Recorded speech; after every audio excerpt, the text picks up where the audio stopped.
இவ்வளவு நாள் நம்ம எல்லாரையும் அவன் ஏமாத்தி இருக்கான். கிருஷ் அவனோட பையன் தான். அவன் பையனா? அப்ப இந்த ஃப்ராட் எல்லாரும் ஏமாத்திட்டு இருக்காளா? அவனா? இருங்க. என்னடா கட்டிட்டு இருக்க?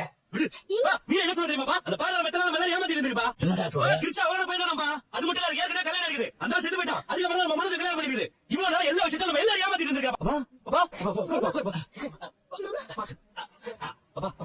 மூச்சுடுப்பா.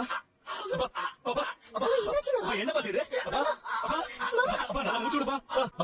மூச்சு இழுத்து விடுப்பா.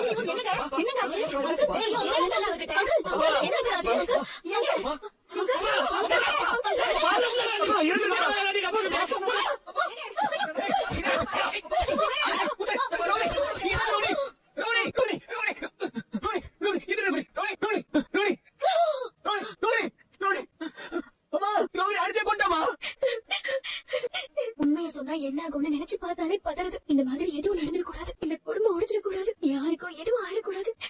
மீனா என்னாச்சு? ஏன் அழறீங்க? அழ வேண்டிய நீ நிம்மதியா இருக்க. ஆனா நான் ஒவ்வொரு செகண்டும் செத்துக்கிட்டு இருக்கேன். ஏன் மீனா இன்னும் அதையே நினைச்சிட்டு இருக்கீங்களா? உண்மை மாதிரி என்னால இருக்க முடியல. இப்படி ஒரு விஷயத்தை என் புருஷன்கிட்டயும் என்ன மகளா பாக்குற மாமா கிட்டயும் என்னால மறைக்க முடியல. பிளீஸ் மீனா, நான் கண்டிப்பா எல்லா உண்மையையும் எல்லார்கிட்டயும் சொல்லிடுவேன். அந்த நம்பிக்கை எனக்கு இல்ல. என் மேல பாசம் வச்சிருக்கவங்கள ஏமாத்தவும் எனக்கு மனசு வரல. இப்படியே போனா கண்டிப்பா நான் உண்மையை சொல்லிடுவேன். மீனா மீனா மீனா பிளீஸ் மீனா, எனக்காக மீனா, பிளீஸ் மீனா. உனக்காக நான் ஒன்னும் அமைதியா இல்ல. இந்த உண்மை தெரிஞ்சா இந்த வீடு என்ன ஆகும்னு நினைச்சு கூட என்னால பாக்க முடியல.